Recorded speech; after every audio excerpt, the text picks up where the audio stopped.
John Whitaker's mornings rarely changed, but this one, wrapped in frost and the quiet buzz of distant wind chimes, held a strange tension in the air. He stood by the kitchen window, coffee in hand, watching a soft layer of white crystal clinging to the edge of his front porch. Max, his old golden retriever, lay curled near the heater, one ear twitching at every creak of the wood floor. The air carried that heavy stillness that always came before the first real snowfall, like the whole town was holding its breath. Outside, across the street, a bright white sign stuck out like a sore thumb. Beautification zone, landscaping begins soon. It hadn't been there last week. He knew because he walked Max every morning, and he would have remembered something so official, looking nailed into the ground right by his emergency access road. John took another sip, exhaled slowly, and opened the local EMS weather alert dashboard. It showed a slight chance of freezing rain by sundown and a small uptick in cold-related incidents countywide. He clicked through the tabs, logging potential updates for dispatch procedures, routine but necessary. That driveway out front might look like a patch of pavement to others, but to him, it was a lifeline, an access route used more times than he could count, both in snowstorms and during town-wide emergencies. Max stirred and groaned as John reached for his jacket. "Let's take a walk before the sun melts what's left," he said aloud, knowing Max would rise at the sound of his voice no matter how old his bones felt.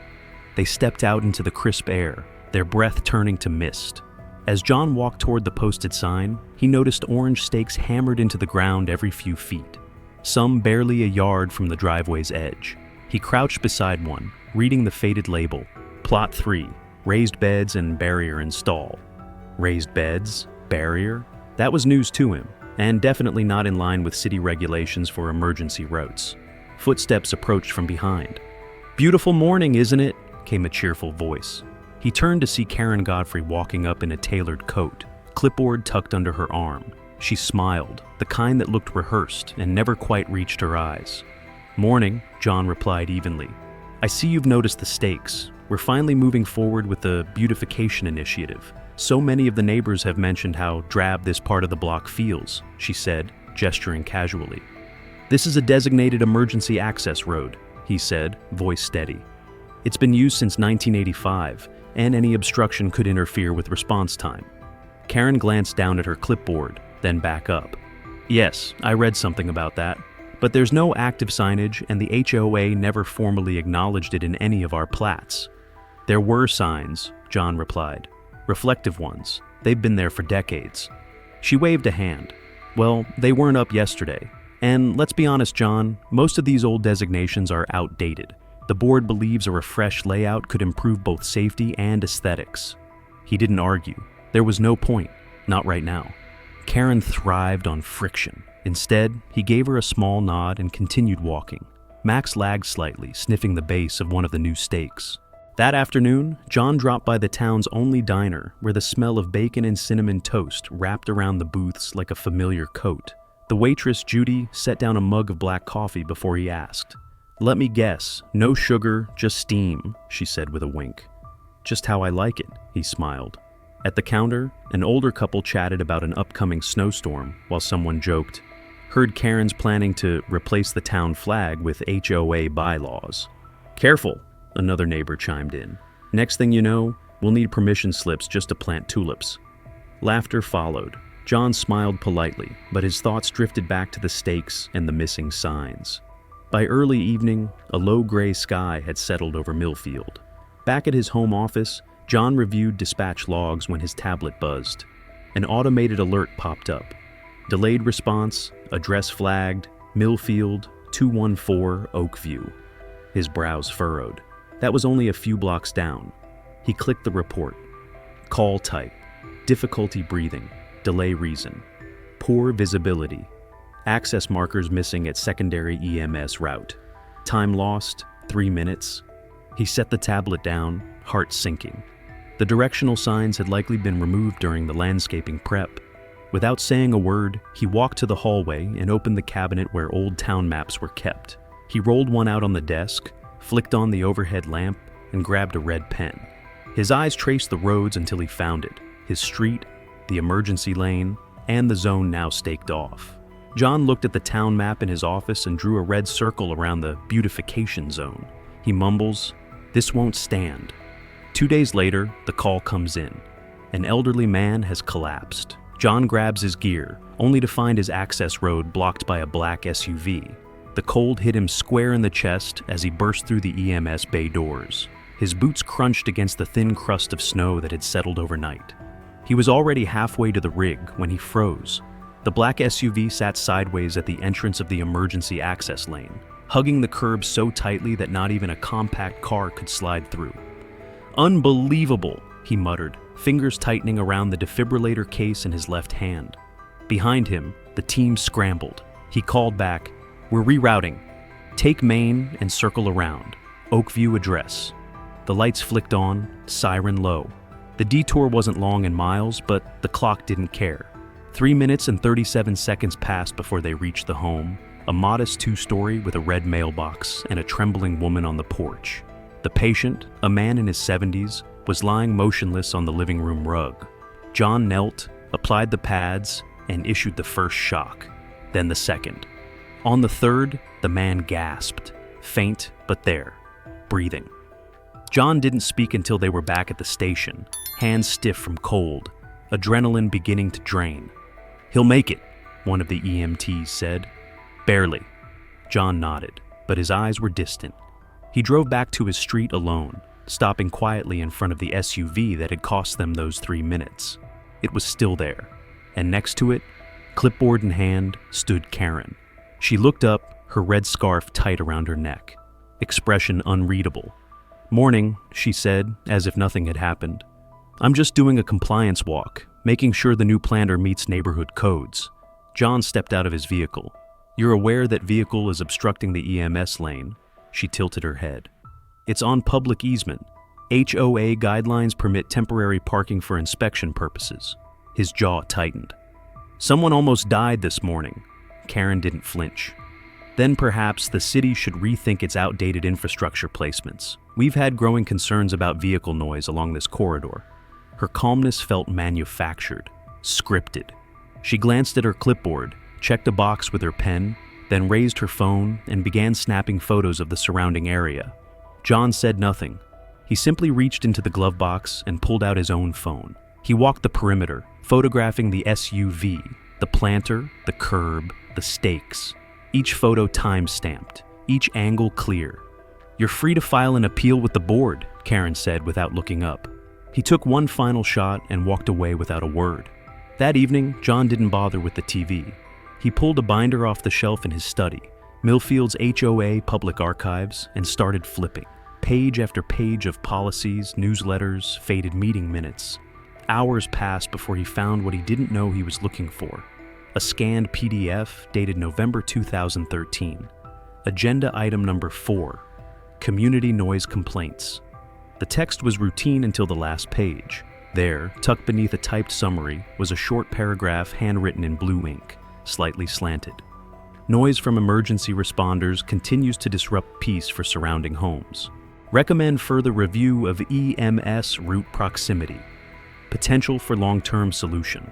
Reroute or obscure access. The signature at the bottom was unmistakable. Karen Godfrey. John stared at the page, his pulse low but steady. She'd been planning this for over a decade. Her move wasn't about landscaping. It wasn't even about power. It was personal. He closed the binder slowly, fingers resting on the aged paper for a moment.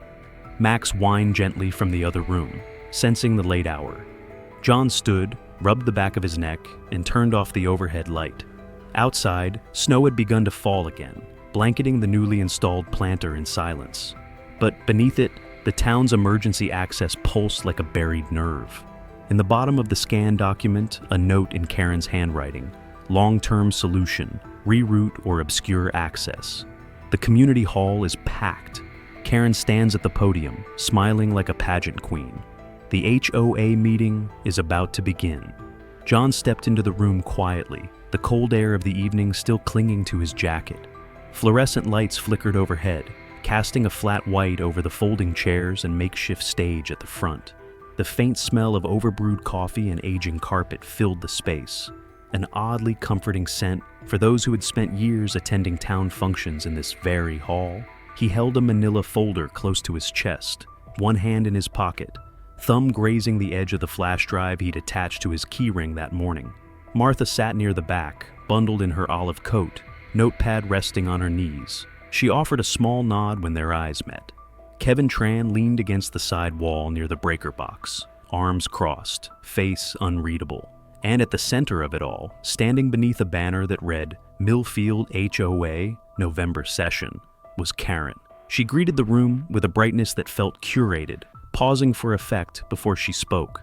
Thank you all for coming. Tonight, we're discussing enhancements to neighborhood quality of life and introducing new guidelines to ensure Millfield continues to represent the values we all hold dear. John found a seat near the aisle. Karen continued, her tone crisp. One item up for review: vehicle types permitted on secondary roads. Some residents have voiced concern about noise and size violations, particularly emergency and utility vehicles on certain narrow lanes. Murmurs rippled across the room, not loud, but present. Therefore, she added, we're proposing a temporary suspension of access to these routes while we assess their safety and necessity in light of modern landscaping improvements. John stood, slowly, calmly. He walked to the front without waiting for acknowledgement and placed his folder on the adjacent table. I'd like to clarify a few things. Karen hesitated. Mr. Whitaker, if this is about individual grievances, it isn't, he interrupted gently. This concerns community safety. He opened the folder and removed several sheets, holding them up one at a time. Here are the original city permits from 1985, designating that lane as an emergency access route. These, he said, laying out printed photos, show its use over the past decade, all documented, all within city compliance. He turned toward the audience, inserting the flash drive into the laptop connected to the projector. The image that appeared on screen was stark. A black SUV blocking a snow-dusted driveway, time-stamped 10:14 a.m., the same morning of the heart attack call. The room fell silent as a short clip played, John's team navigating the detour, sirens faint behind a muffled voice on dispatch. Then, a still of the old man's porch. Karen's voice broke the silence. This is unfortunate, but we believe this to be a miscommunication during the landscaping initiative. Nothing malicious. Another murmur, louder now. Martha lowered her notepad and glanced at Kevin, who hadn't moved. Davis, one of the quieter board members, cleared his throat. Karen paused. If there are no further interruptions, John raised the final page. He didn't speak right away. He simply held it so the board could read. A scanned document, handwriting in blue ink, dated 10 years earlier. Potential for long-term solution. Reroute or obscure access. The same road in question. The same signature. Karen Godfrey. He didn't need to say anything. The implication was loud enough. Karen's smile faltered, just slightly. No one clapped, no one shouted. But the air had changed. Tension pressed down on the walls like a coming storm. John gave a brief nod and returned to his seat. The meeting dragged for another 20 minutes. Karen avoided his gaze. Davis asked for clarification on the spending report. Nora remained silent. Kevin stared out the window as snow began to fall. When the meeting finally adjourned, John stepped out into the night. A thin layer of powder coated the street, covering the curbs and muting the crunch of his boots. He approached his truck and spotted something tucked beneath the wiper blade, a plain envelope, sealed but unmarked. He opened it slowly, the cold biting at his fingers. Inside, a single sheet of paper, a table of numbers, reimbursement entries, travel expenses, supplies, spa charges, no signature. After the meeting, John finds a small envelope tucked under his windshield wiper. Inside, a single unsigned sheet of HOA financial data. At 2:17 a.m., John's phone vibrates. The motion camera on the emergency path has been triggered again, for the third time this week. The screen lit up the dark room like a lantern. John blinked the sleep from his eyes, then reached over Max, who had shifted at the sound. He tapped the notification, and the video feed loaded. A grainy but clear image of the side road, where snow still clung in patches between dark tire tracks. There was someone out there. He adjusted the brightness and leaned forward. A figure in a bulky coat moved slowly along the emergency access line, bending near the curb. A flashlight beam swept across the asphalt, shaky, almost frantic. Then it paused at one of the newly reinstalled reflective markers. John sighed. Martha's words from the previous evening echoed in his mind. "You're not just dealing with rules anymore, John. She's taking it personally." He pulled on a flannel over his thermal shirt, grabbed his phone, and slipped on his boots without bothering to lace them fully. Max stayed behind this time, watching from the door with tired eyes. The night was quiet in the way only cold nights could be, soundless, still, almost fragile. Light snow cracked underfoot as John stepped outside. He moved slowly, phone in hand, already recording. The flashlight beam turned sharply.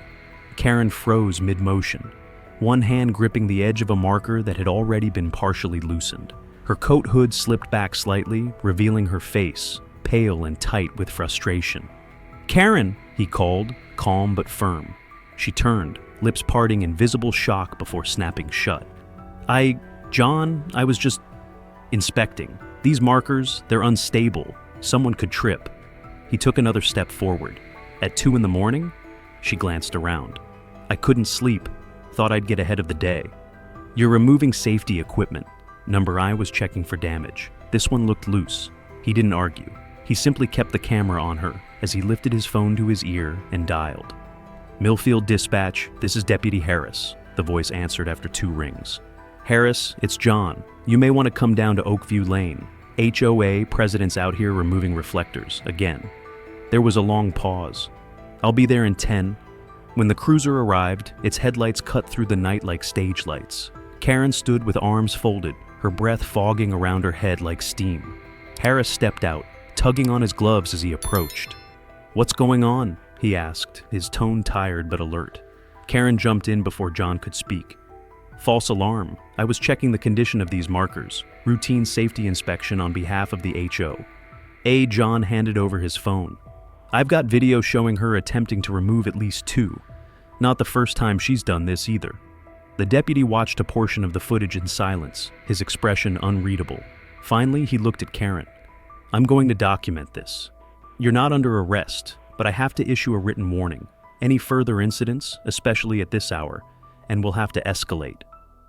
Karen's jaw clenched, but she nodded. After she left in a flurry of heavy footsteps and kicked up snow, Harris turned to John. "I wish this wasn't turning into my regular beat," he muttered. "You okay?" John nodded. "Just tired, and done pretending this is about garden beds." Harris didn't reply, just tipped his hat and drove off. John walked back home slowly. The snow had started again, soft flakes settling onto the sidewalk like dust. He didn't sleep much that night. By morning, the envelope was there, plain, thick, tucked behind the screen door like a dropped flyer. No markings, no return address. He opened it at the kitchen table, fingers still stiff from the cold. Inside were pages, reams of them, photocopies of HOA expense records, reimbursements marked approved, most with Karen's signature at the bottom, spa treatments, wine orders, catering. One line item stood out in bold: Noise Reduction Conference, Vail, Colorado, 3 nights, 2,100 HOA funds. He stared at the entry, then looked it up on his laptop. There was no such conference. Not that year, not ever. John picked up one paper and sees a notation. Noise Reduction Conference, Vail, Colorado, 3 nights, 2,100 HOA funds. The conference never existed. The HOA board calls for an emergency ethics review meeting. Karen walks in wearing her signature red blazer, thinking this is her moment to silence John. The Millfield Community Hall had never seen a turnout like this. Folding chairs stretched in every direction, the hum of conversation low but electric. Even folks who hadn't attended a meeting in years now sat forward in their seats, eyes flicking between neighbors, hands wrapped around paper cups of lukewarm coffee. Karen entered just before 6 o'clock sharp. Her heels tapped confidently against the linoleum, lips curved in the practiced smile she reserved for ribbon cuttings and photo ops. She wore her usual red blazer, a symbol she'd turned into a personal brand, commanding, deliberate, unmistakable. John arrived a few minutes earlier. He didn't rush, didn't speak unless spoken to. He placed a thick binder on the front table, its spine labeled in block letters, HOA, Accountability, November. Inside, tabs divided each section: access violation, sabotage, financial abuse. Years of documents that had gathered dust or been quietly omitted from past meetings now sat waiting, color-coded and indexed. People filled the rows quickly. Kevin Tran stood near the back wall, not leaning this time, arms crossed with more tension than usual. Davis sat 2 chairs from Karen's right, hands clasped, watching everything. Karen stepped to the microphone. Her tone was calm, measured. "Thank you all for being here on short notice. As president of this board, I've called this session to address recent disruptions, misinformation, and behavior unbecoming of a public servant." Her eyes flicked to John. "There comes a time when personal ambition threatens community harmony. That's what brings us here." She pulled out a printout and began reading aloud a list of infractions, citing John's supposed insubordination, use of unauthorized video recording, and what she called public undermining of HOA integrity. She paused for reaction, but the room remained quiet. Then John stood. He didn't raise his voice. He didn't look rattled. He opened the binder and laid out the contents methodically.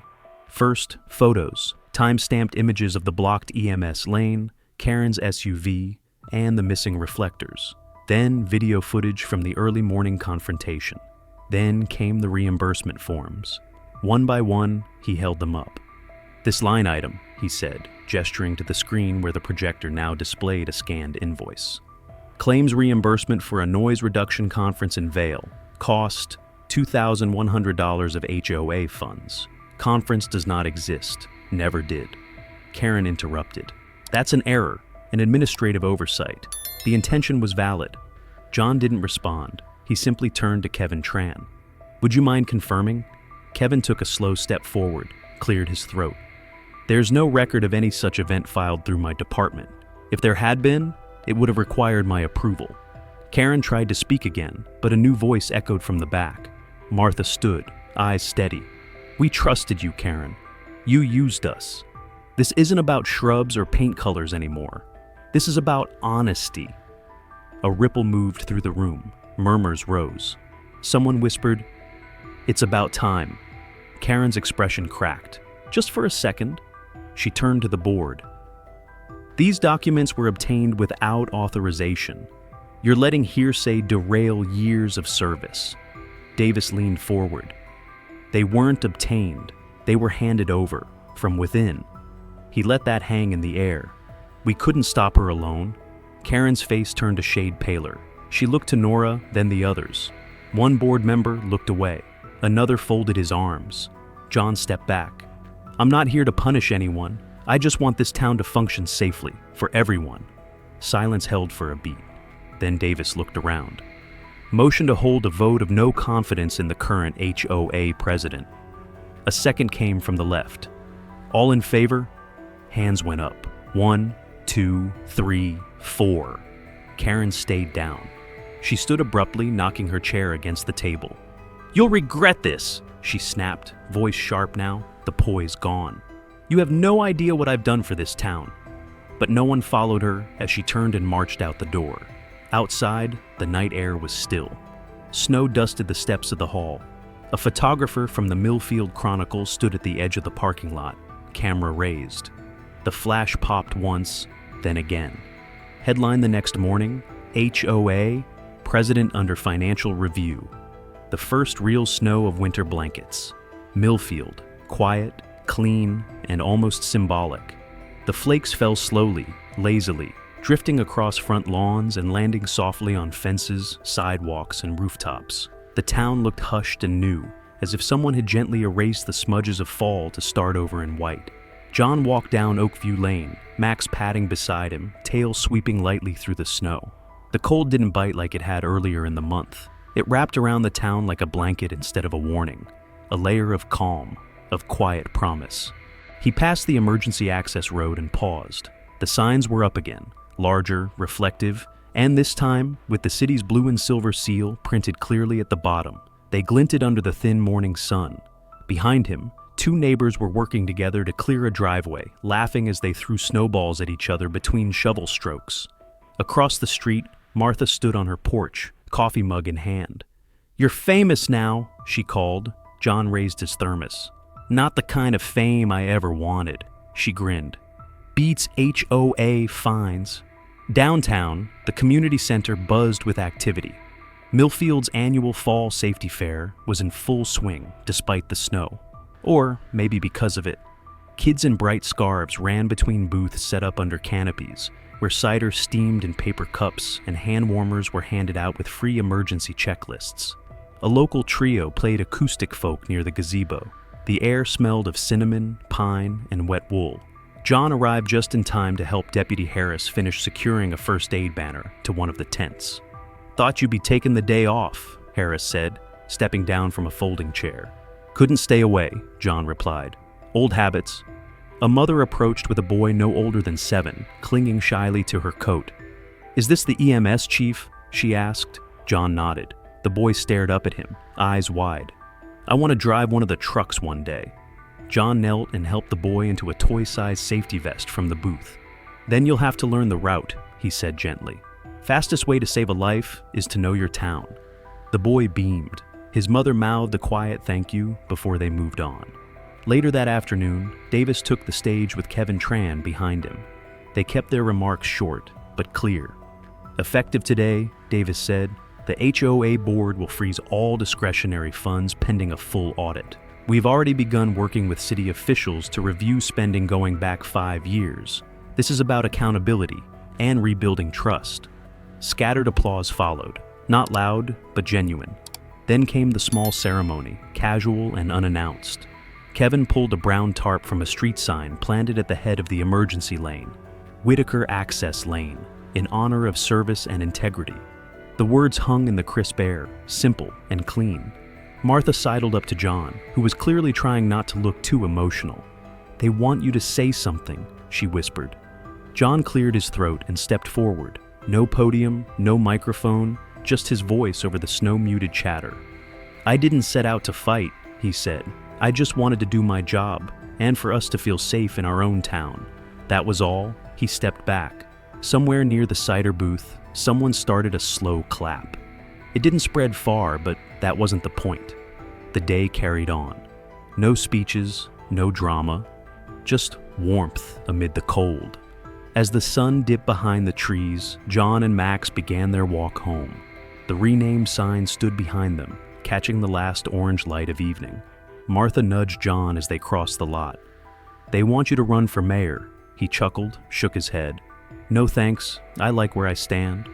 The snow came softly that morning, covering Millfield in a quiet stillness that felt earned. After weeks of tension, the town had found its footing again, stronger, more united, a little wiser. What began as one man protecting a road became a lesson in how calm persistence and truth can steady a wavering community. Justice, after all, doesn't always arrive with noise. It often walks in slowly, on steady feet, with facts in hand. And just like the first snow, change doesn't need to shout to be seen. It simply needs to fall and stay.